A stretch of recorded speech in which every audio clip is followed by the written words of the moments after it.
Okay, well, I'll get it started here on time.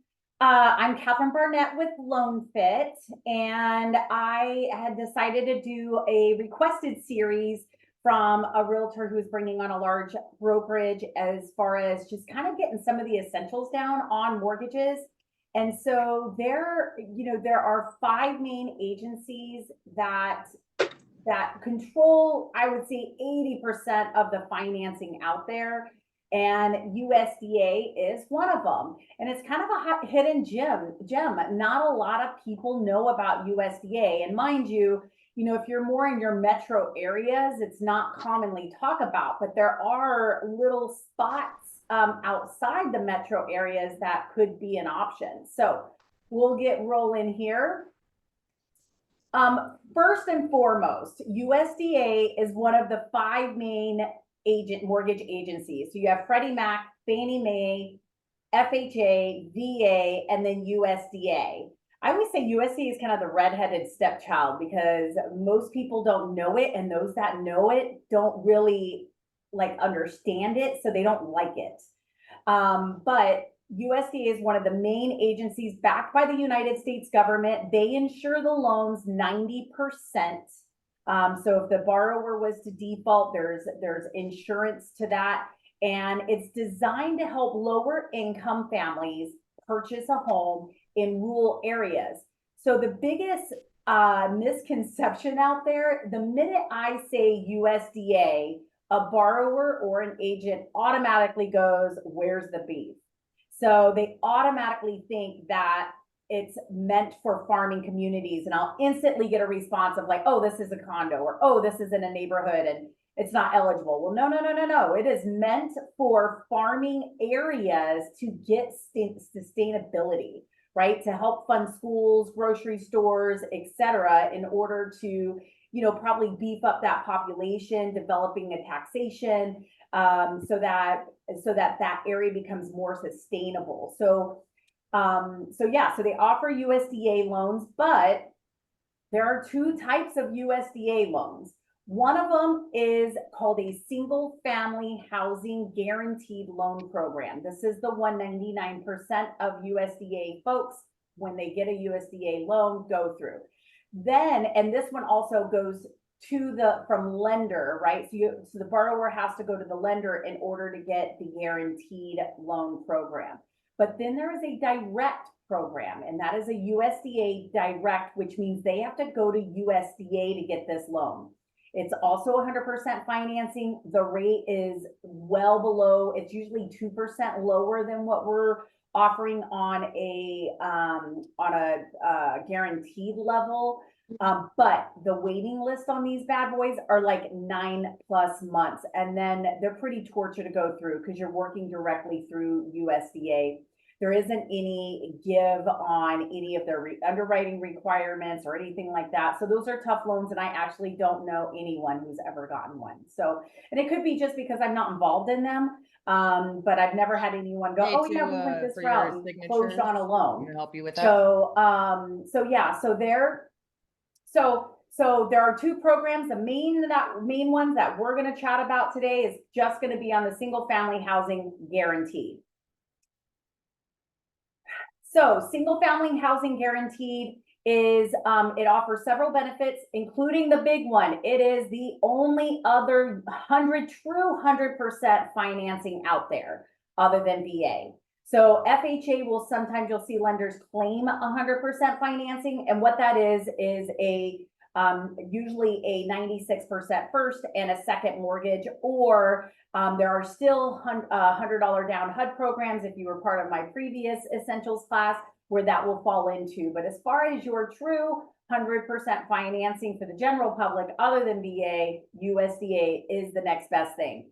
USDA has rates that are similar to typical government FHA and VA rates, so they sit lower than conventional. And the mortgage insurance premiums are also lower than conventional. They mirror more of FHA. So great program to get into for 100% financing. Properties must meet certain eligible areas. There's two things that hang up. Let me back up. There's three things that hang up a USDA loan. The first one is going to be where can they purchase at? And it usually has to fall in a rural area. It's designated by USDA. USDA has a map, and I'll get you guys those maps after this, so just make sure I have your email in the chat for me. I'll get you the links to the maps, and we're going to go over kind of navigating the maps. And of course, you can call me and we'll run a property just to make sure. So if you're listing a property, you're going to want to make sure, if you're going to open it for USDA eligibility, you're going to want to make sure it's in a USDA eligible area. And if you have a buyer looking for a USDA loan, you're going to want to make sure it's in a USDA eligible area. The other thing is that we've got to meet not only the rural area, we've got to meet minimum standards, and it can only be a primary use property with no income possibility on there. So they don't like ADU units, they don't like duplexes. We'll get more into that. First, I'm going to have you guys, I'll send you this link for sure, but I wanted to let you know, it was funny, I did a thing on Facebook that said, what do you know about USDA that others don't know about USDA? And the realtors chimed in on there and said, oh my gosh, I keep clicking the wrong eligibility areas. And even have lenders who are like, no, that's approvable. I don't know what you're talking about. Well, no. USDA now has a property eligibility area and a previous eligible area. Why? I don't know. I think they just do it to confuse people. So when you get into the site, guys, make sure you skip the previous eligibility area here that I have highlighted and go into the property eligibility. Otherwise, you're going to be looking at possible places that are no longer eligible and really get into a pickle when that happens. So, but this is going to be the main site. Again, I'll get you the link to that, but this is where you go to search to see if your property is eligible. You can just pop in the address and off you go. What I'm going to show next, though, are just certain areas focusing on Colorado and Arizona, since that's my main demographic, although we're able to lend it now 44 different states. I think it says on there 42, but we're now in 44. But I'm going to highlight Colorado. This is what the site looks like first. You can zoom in on it. You can enter in an address, and then it's going to move you into the demographics here. So as you can see, I'm just highlighting Northern Colorado. Sorry, Michelle, I know you're in the Springs. But, and I can get you that map as well, but just highlighting this area here, Wellington was 100% financing last year. It is no longer 100% financing. LaPorte is still 100% financing. Windsor was one of those crazy areas that was still 100% financing. And believe it or not, it teeters. Sometimes it is, sometimes it's not. This year, it's not 100% financing eligible.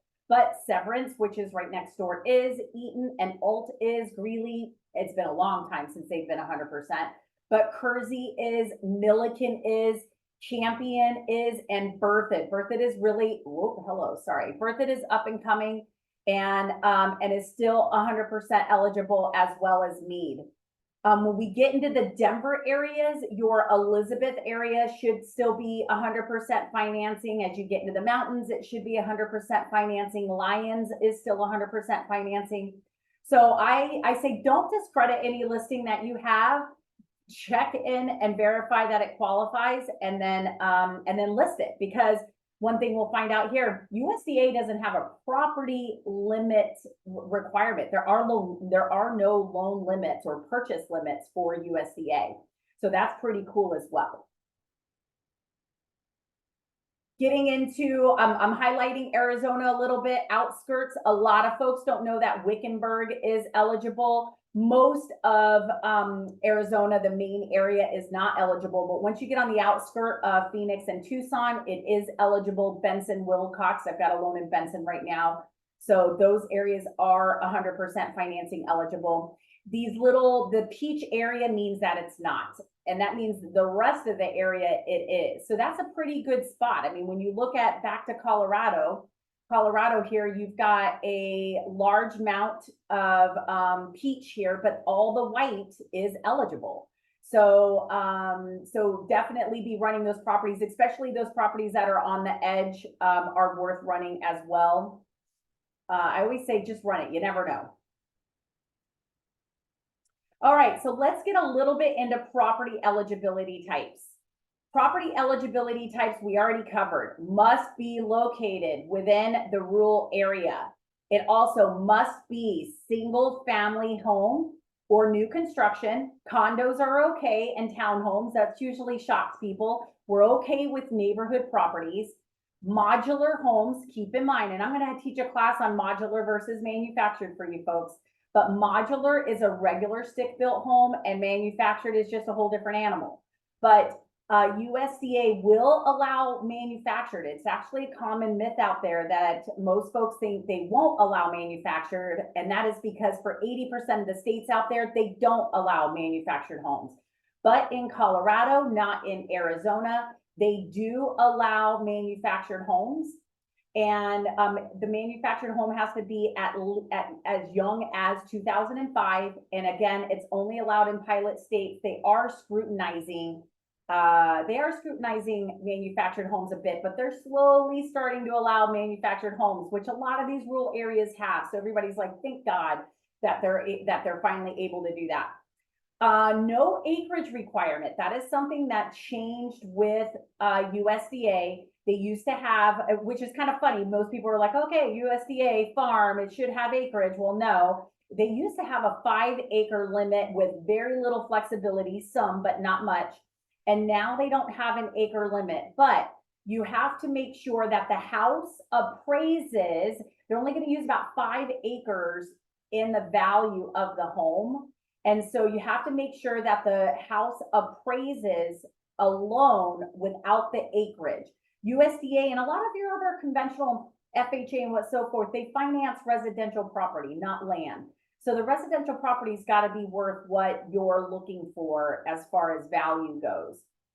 Keep in mind that the site must be typical for the area. No, they can have land and buildings, but it can't be generating income. So if you have a property that has like a horse boarding facility or one that can hold like, you know, probably 8 or 9 horses, it's going to raise some red flags with USDA as far as this an income producing property or is it for general hobby use? So just keep that in mind when you have a property that has land. The other kind of hiccup with USDA is that the home has to pass an FHA type inspection, much like FHA. That appraiser is going to go in there with that same checklist that I sent on the previous one. So I can always send that to again if you would like that. So it must pass that health and safety, peeling paint they have issues with, and they will condition for the property much like they do with FHA. So just make sure we've got a good, if you've got a listing, it's in great condition. And if you've got a buyer, you're already running that checklist through your head to make sure it's going to pass.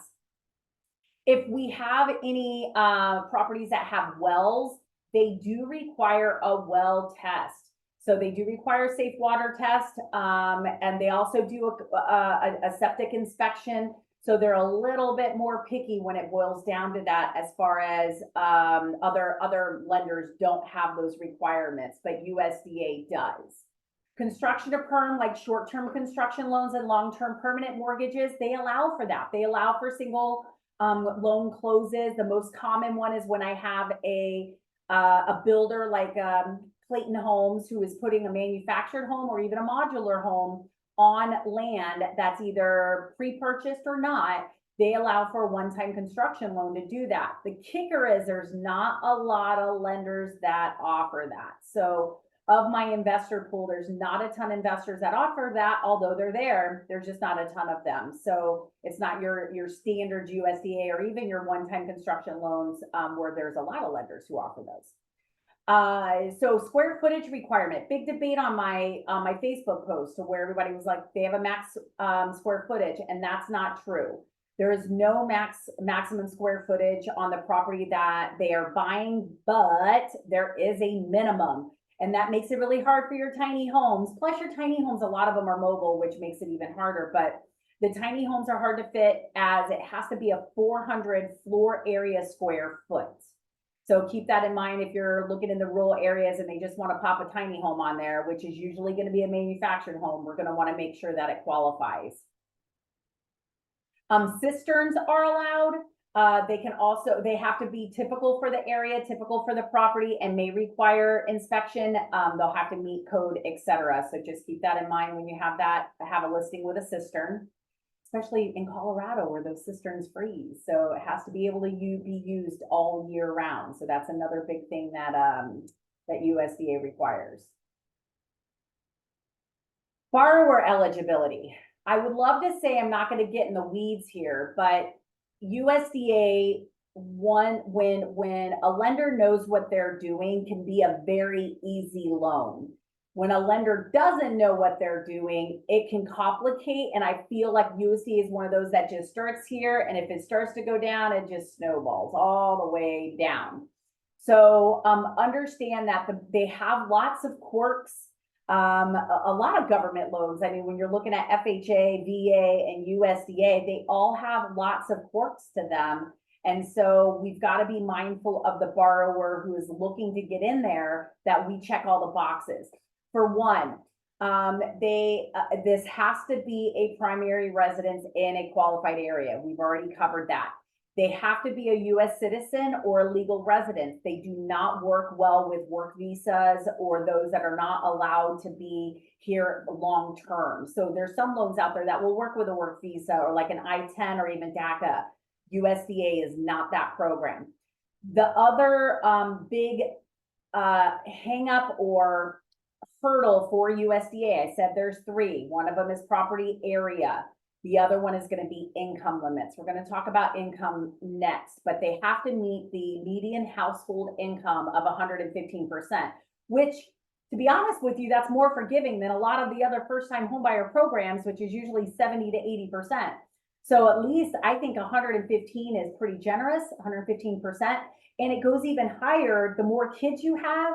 And so down the line, where you have other affordable programs, it doesn't matter your family size, USDA, it does. So I do like that about them. So we'll go over income.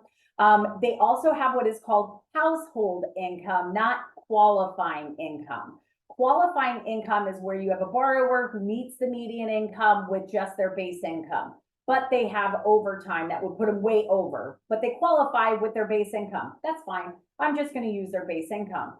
But if you have a borrower that now qualifies with their base income and they have overtime, I have to count it, and that's going to be used in my overall household income. We'll go over household income a little bit more, but another thing that adds to household income are other people who are not on the loan that are in the house. So that's another thing that can cause a hiccup. The other thing that that USDA has that just ticks me off, I used to do a lot of USDA. I would probably say 50% of my loan portfolio was USDA in Northern Colorado. And this was a few years back where there was a lot more eligibility, but they changed things. So they changed their debt to income ratio requirements, and they have a strict debt to income ratio of 29% housing. I've seen a couple go through that are 30 to 31%, depending on how strong the borrower is, but they have a strict 29% housing ratio. So meaning the PITI ratio cannot exceed 29%. So again, super strict, changed the ball game for a lot of people. Then the housing is also pretty strict. The overall debt to income. So that housing plus the debt is your overall debt to income ratio, and that is a max of 41%. Again, pretty strict guidelines. I've seen it go to 42, 43, not much beyond that. So be real mindful. It really took this huge pool of people who could qualify to not qualify any longer, but we still get them done. I probably do about one a month, but they're still pretty incredible loans. And I think just a lot of people don't know about them either. No credit score is required with the USDA, which is a huge thing. Most people think that there is a minimum credit score of 640. With that, I'll be honest with you, there's not much under 640 getting through. We could possibly do it on a manual underwrite, which USDA allows, but USDA has a system that I'll talk about that we have to run it through, and getting it approved under a 640 doesn't usually happen. So keep in mind, while USDA does not have a credit score requirement, their system kind of does. So The other thing USDA has issues with is excess funds. So you don't have to be a first-time home buyer to purchase a USDA home. But let's say you sold a property and you have $100,000 down, but you want to keep that $100,000 down and pay off debt, which is okay. Buy furniture, just keep a safety net. They're not going to allow that. They're going to want the borrower to have some skin in the game and put some money down. And when I say liquid, that's going to be like checking, savings, etc. So I'm going to start on income. So income, USDA has 4 different ways that they analyze income. Annual household income, that's going to be one way. Adjusted annual household income is another way. And how they adjust the income is going to be kids, people who are over the age of 18 that have disabilities in the house, and childcare expenses and elderly expenses, for, if you have your parents in the household, to where you get an extra credit that helps lower your income to qualify. So that's going to be the adjusted annual household income. And then your annual household income is just everybody over the age of 18, and all their income is put in the pool. And then we have USDA qualifying income is going to be just how they analyze their income. Be prepared that USDA loans usually have extensive documentation that they need. And when you think they're not going to find something, they do. They're going to analyze all tax returns, all schedules. They're going to analyze people who are employed by family. They're going to analyze deposits, specifically if there's deposits going in. They're going to want to document where those are coming from. So I always prepare my borrowers. It's 100% financing, but you're going to feel like you're giving blood or your firstborn to get it, because they're going to pick up on every single thing. One of my biggest deal breakers, I would say, is going to be a lot of my divorce clients who try to purchase a home and they have income in there that is following them, but they weren't claiming to fall underneath the income guidelines, like alimony or child support. They find that. And then the other thing that they look at is the repayment of their repayment income. What's their ability to pay? And I've seen them look and have a different impact on. I have a few borrowers who do foster care income, and that income is grossed up, and USDA allows that because it's not taxed. And so that goes into a bucket of the ability to repay as a stronger borrower, believe it or not. So their income, if there's anything that kills any of my deals, it is income. And so we try to get everything on there, and they're going to ask for everything to be documented. Back to annual household income for the whole. Say you've got a 17-year-old who's living at home, who's going to school, but also working. They also have to be included in that annual income. It makes it super difficult, and you're chasing things on like something that's not consistent. We know that their income isn't consistent. They're going to school, but I have to count it.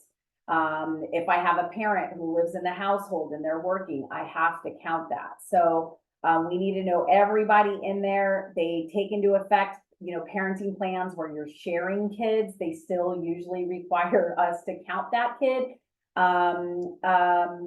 But it depends on how it's claimed on the taxes in the parenting plan. So that could also hinder things as far as qualifying goes. So most of my USDA clients, guys, I want that whole picture up front. And we're going to dig in up front before we issue any pre-approval, because there's so much that goes into a USDA loan that can just break it and be a deal killer.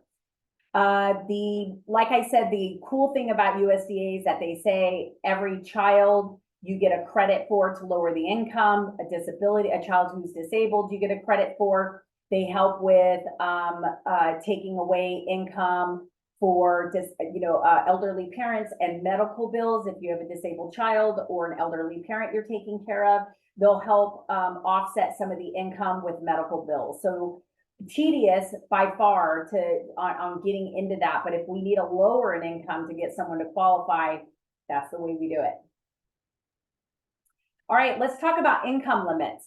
I don't know, you guys might be surprised, and you'll have to tell me in the end if you're surprised on the numbers, but I I think it's a little generous. Maybe I'm wrong, but this is Colorado here. Colorado, starting with Colorado Springs, 1 to 4 people, you can't make more than 118,000. And I know Colorado, it's just, with the cost of housings, you can't be a single person making 118,000 and still qualify these days. But there's some folks who do. When you run into after having 5 people in the household, it becomes quite well. It's 155,000. So it's pretty generous.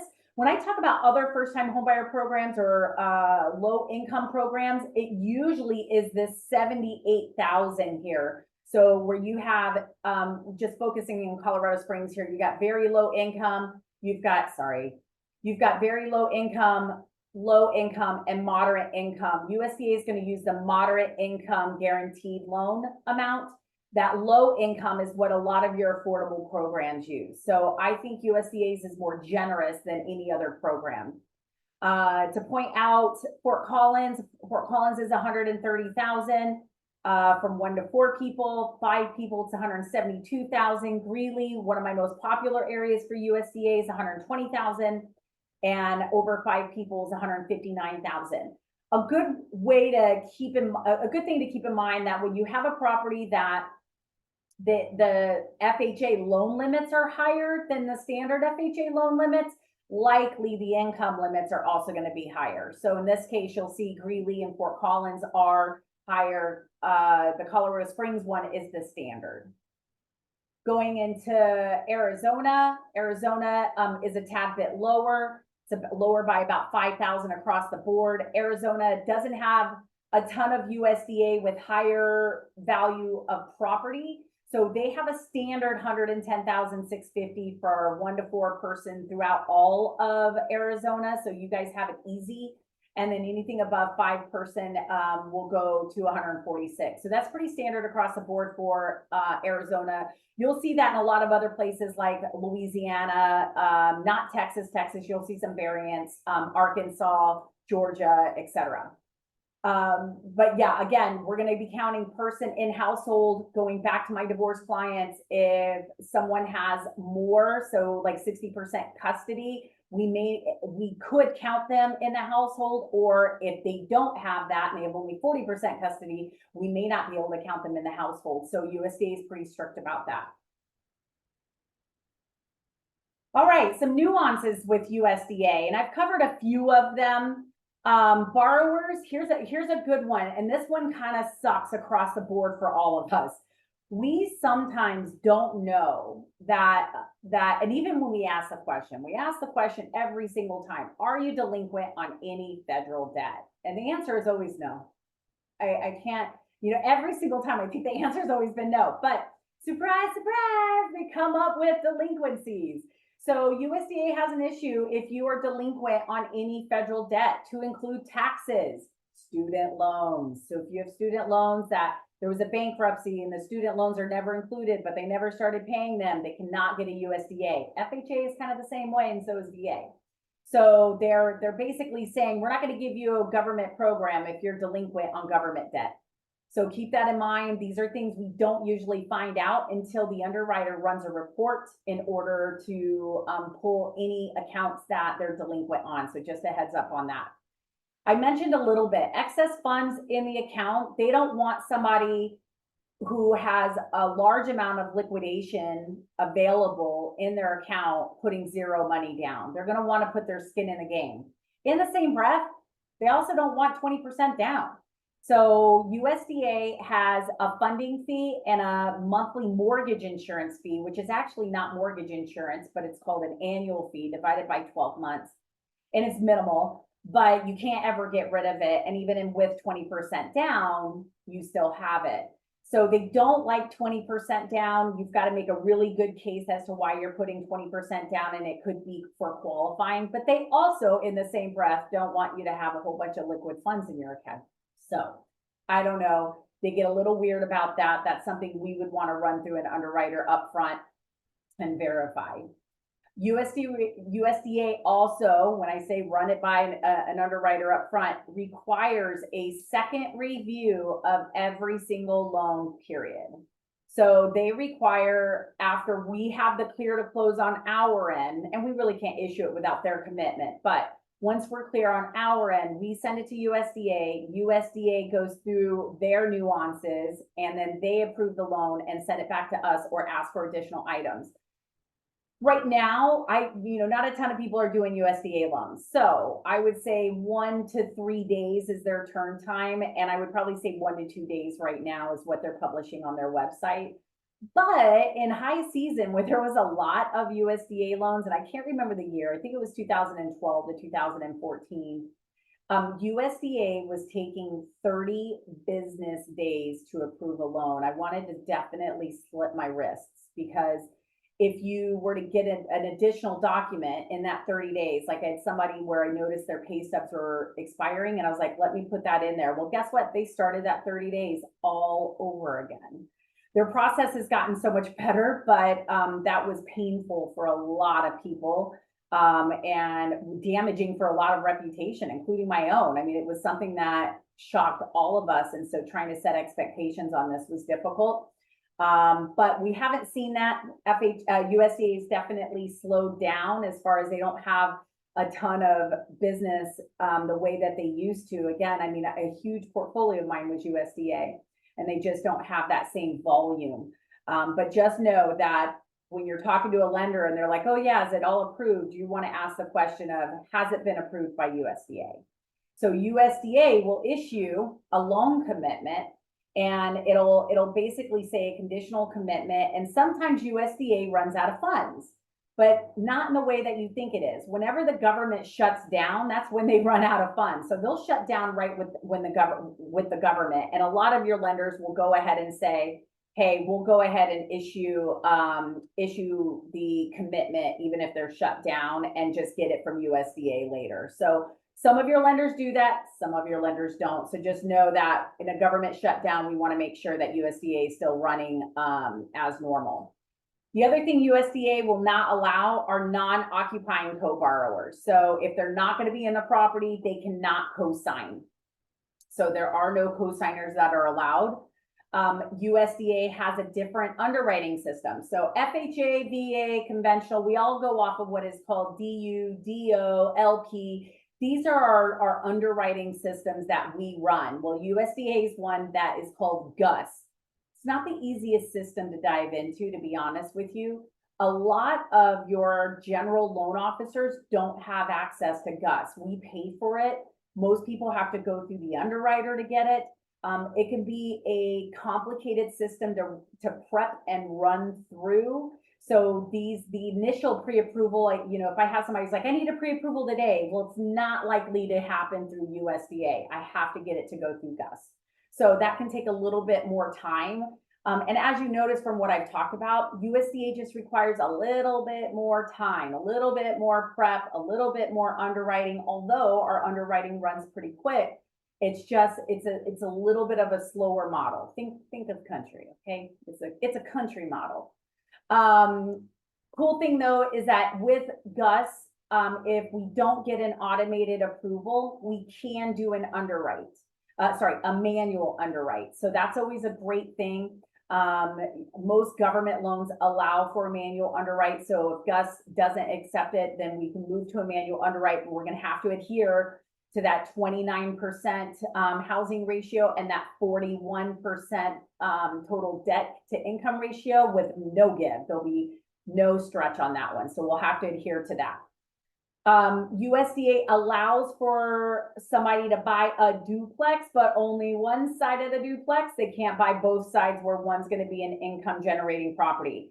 They will not allow any income generating property, including an ADU unit. So USDA is pretty strict about that. Once they're in the loan, if they wanted to add an ADU unit, they can. And they can also turn like a basement into a rental. They're allowed to do that once they're in the loan. It's just not to qualify, and they don't want that type of property to start with. All right. So USDA myths, there's a lot of myths, and I don't think I could type them fast enough from this Facebook post that I had made of what do you know that most people don't know about USDA. And And it was funny because everybody's like, oh my God, I didn't know that. Oh my gosh, I didn't know that. I went back and forth. First of all, USDA is not made for first-time home buyers. You do not have to be a first-time home buyer. You can be a repeat home buyer, and guess what? You can also own other property. I'll get to that. Well, I'll just cover it now. You can own other property, but the income from that property cannot be used. It cannot. So the income of the property has to be used as household income. So it can offset the payment, but it has to be used as household income, which could take away, let's say you've got a house that you can rent for $2,000. That could take $24,000 away from qualifying income. So although I've done USDA loans with a rental, it doesn't happen very often because of the qualifying income. They do take a little bit longer to close.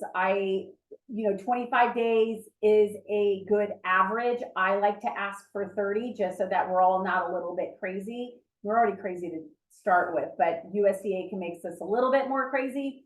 So give us a little bit extra time on the closing date. Flips are okay. They don't scrutinize flipping property the way that FHA does. So if you have a property that somebody is going FHA, because another reason why somebody would go USDA, not just 100% financing, but they're more flexible on credit.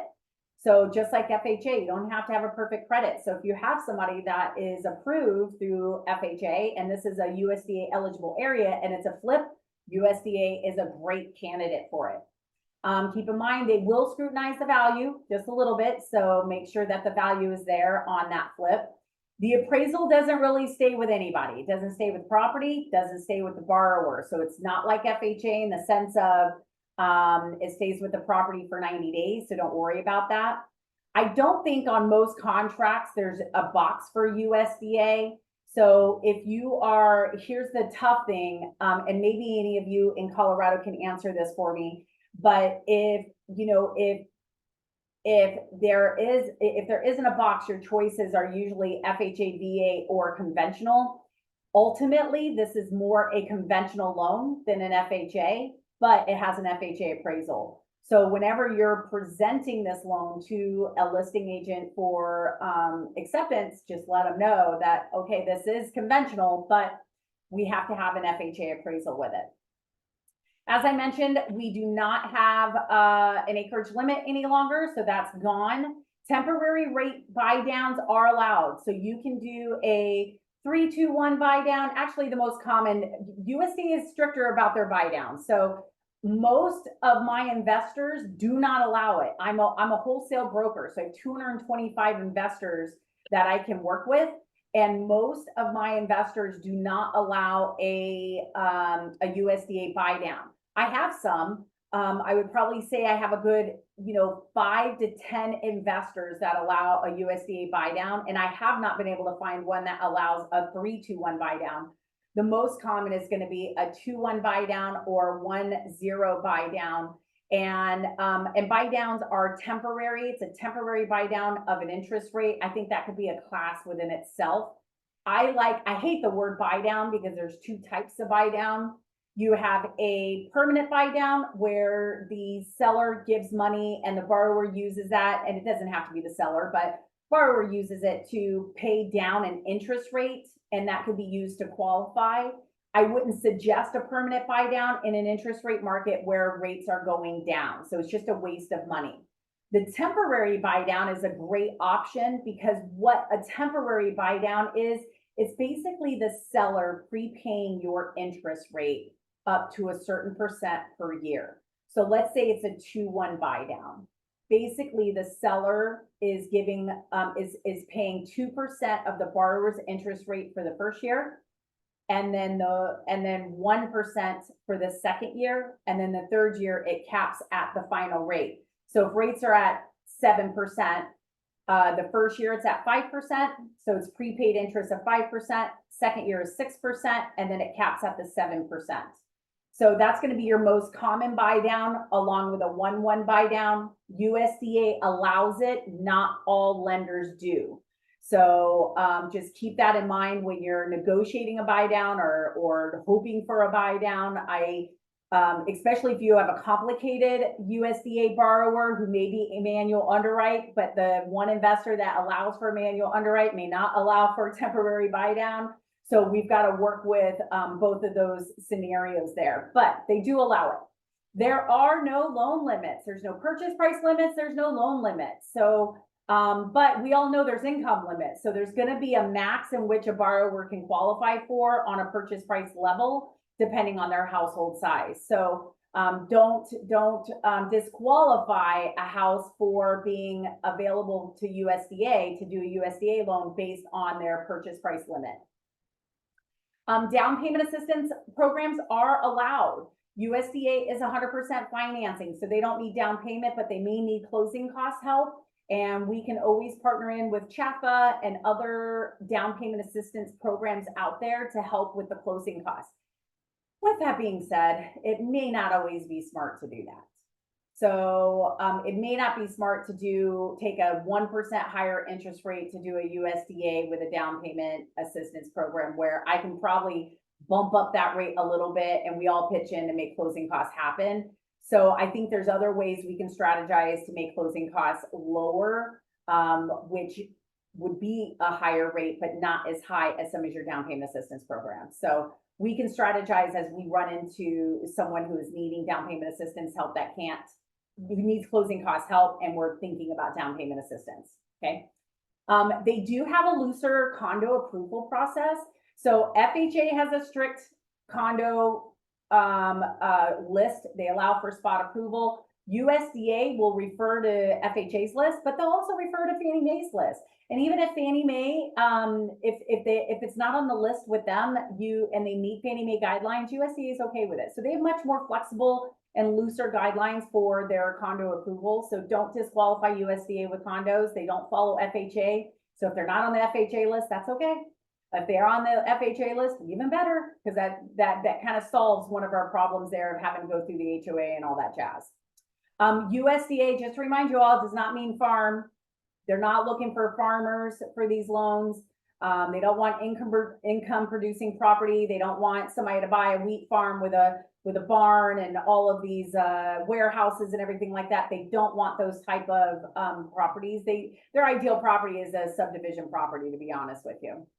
And then a borrower can qualify. We talk about this right off the bat. A borrower can qualify if they own another home. So that's often a myth too, that you have to be a first-time home buyer, B, you can't own any other property. With USDA, you can. It's just a little bit trickier on finding out what the income's going to be and if they qualify.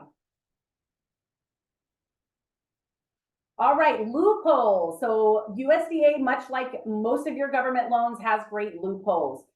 My favorite one is that, let's say you have a borrower who's bringing in their own closing costs, they'd rather not, and the appraisal came in $10,000 above purchase price. Well, they can bump up the purchase price and have the seller basically cover closing costs in it. So that's a cool thing. They can go up to 100% of the appraised value to help with closing costs. Now, unlike you'll learn in VA, it can't pay off debt or anything like you can with VA, but you can at least go to 100% to cover closing costs, which whatever they're saving, they can go pay off debt. You can include energy improvements into the loan. So there's a whole program with that on energy efficiency program to where you can use that program in order to qualify for USDA and wrap that into the loan as well. They don't have a problem with non-arm's length transactions. So an arm's length transaction, as you probably know, is somebody who is not related or have interest in with the borrower and the seller, basically, so that the seller and borrower are not related. But if you have a seller and borrower that are related and there's a gift of equity and what's so forth, USDA allows that. So I think that's really cool, especially at 100% financing. So if you have a parent who's selling a house to a child for 100%, they will allow that. Other loans do not allow that. Again, temporary rate buy downs are allowed, just not with all lenders. USDA, I would say this is kind of recent and the time flies by, and I would say maybe 5 or 6 years ago. I'm thinking like 2018, 7 years. Wow. All right, so I think it may be 7 years, but USDA used to not allow for a refinance, and now they do. So they will allow for a streamlined refinance if they are already in a USDA loan. But, like Windsor, Colorado is a great example. It was eligible last year. It's not eligible this year, but what about the borrower who needs to refinance? They allow that even if it's not eligible any longer. So they do allow for a streamlined refinance. I have a feeling there's going to be a lot of people taking advantage of that in the upcoming year as rates start to go down. If rates start to go down, I know they're already starting to go down, which is nice. Again, down payment assistance programs are allowed. Seller, just like with FHA, can pay 6% in seller concessions. So the seller can pay up to 6% for closing costs, prepaid items. Buy down is really where a majority of those funds go to, but USDA allows up to 6%, just like FHA. And a borrower can assume a USDA loan from a seller. I think out of all the assumptions, it's probably the harder. I think it's even harder than VA. And that is because they have to qualify and you can't have more than 20% down on an assumption. And so most of these homes, where they're selling them for 300, the loan amount for 300,000 and they're selling it for 600,000 and they have to come in with the difference, usually doesn't work out. But when you get some of these homes that are a little closer to the value, that might be a great thing to be able to have the loan assumed. So a seller can list their home as USDA eligible for assumption if they have an assumable loan. So I thought that was kind of a cool thing to bring up. Okay, I'm going to kind of open it up to questions. I think I'm 10 minutes early again. I'm shocking myself, but I want to see what kind of questions you guys have. I want to know if you guys have ever experienced a USDA loan and what that experience has been like.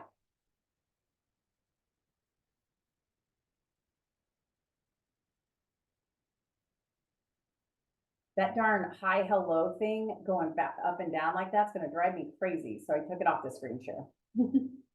So have any of you guys done any USDA loans or have any experiences with USDA loans?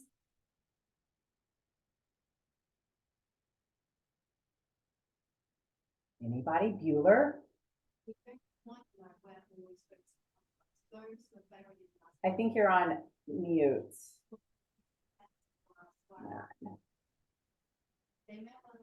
Any questions that you guys have or want me to check out areas to see if any potential listings are USDA eligible or anything like that?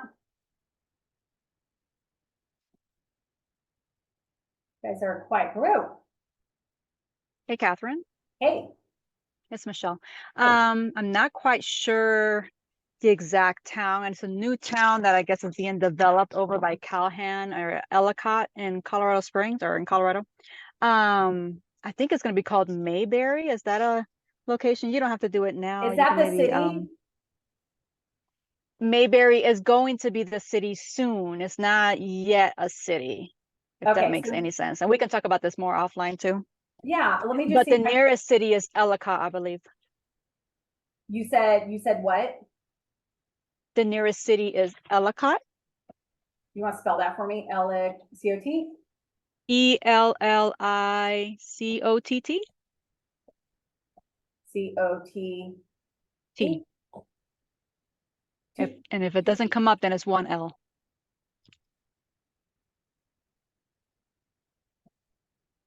Yeah, you used to live next to that town for 15 years of your life. Oh, great. So Ellicott is eligible. Okay. So if you can see here, here's the Colorado Springs area right here to the left. And then you've got quite a bit of white that they're building into that is eligible for USDA. Nothing's come up. I see you, which is beautiful, but I don't see the map. That's because I have to share the screen because I'm a bonehead. All right, there we go. So I just typed in Ellicott, Colorado, gotcha. And as you can tell, there's a lot of the peach is not eligible, but the white area is. So Ellicott, El Paso County is eligible. Wow. Yeah. Okay. So it'll be a great thing to market, as you can see, Cripple Creek, Penrose, Pueblo is not, but the outskirts of Pueblo is, Colorado City, St. Charles, that is. And then, Black Forest used to be eligible. I don't know if it is anymore. Let me see here. Nope, it's not. Elizabeth is though. Mhm. So I have a Okay. deal going in Elizabeth right now. Awesome. Well, thank you for that. Yeah. Any other locations that I can run for you? Not for me right now. I just thought about that location because there's a new and upcoming area that's gonna be Yeah, I mean, coming if up. you guys can get listing, because one of the number one hit for any search out there is 100% financing. Mhm. Right. So if you can get out there and market 100% financing, and I'm happy to try to come up with some social media templates on 100% financing, and I always market it as this house qualifies for 100% financing. Don't even try to qualify the borrower. So it's always this house qualifies for 100% financing. I would make sure all of your listings state 100% financing if it's in that area. Don't worry about the borrower. Make sure that the house is clear and then market it just as that. Gotcha. That makes sense. Yep. Everybody loves their 100% financing. So, Yeah. yeah. Any other questions I can answer? Was it helpful for you guys? I loved it. Thank you. Yay. Well, next week is going to be VA. I'm debating with myself if I want to do like a VA part 1, VA part 2, or do a VA basics and then a VA intermediate. And that is because VA is a beast. Like it takes this USDA and you have to triple it. It's such a beast of information and loopholes that I may just go over the general information about VA and then and do a deep dive of intermediate, not even advanced, but intermediate, just know-how so that you guys can counter any objections that you have. And then the week after that is going to be an appraisal class. So I've got an appraiser going to come in just to show you the basics on what to look for in an appraisal, how to dispute an appraisal, things to catch in an appraisal that can help value that maybe the appraiser didn't catch.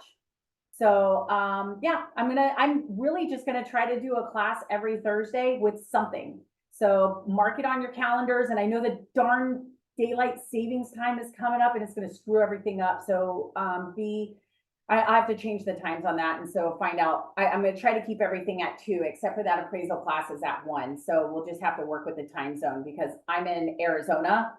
And we're gonna go back 1 hour. So while it's 8 there, it's 7 my end. And so it's just a pain in the butt. I thought they were getting rid of it. So anyhow, it was great seeing, well, one of you, I only got one of you guys' face on here. Hey, how are you? But thanks for showing up. If you guys have any questions, make sure I got your email in there. I'll send you the presentation, the link to USDA, and I think that is about it. I'll send the seller concessions thing as well, so that you guys have the seller concessions for all agency loans. And then if you guys need anything, just give me a call. All right, bye. Thank you. You're welcome.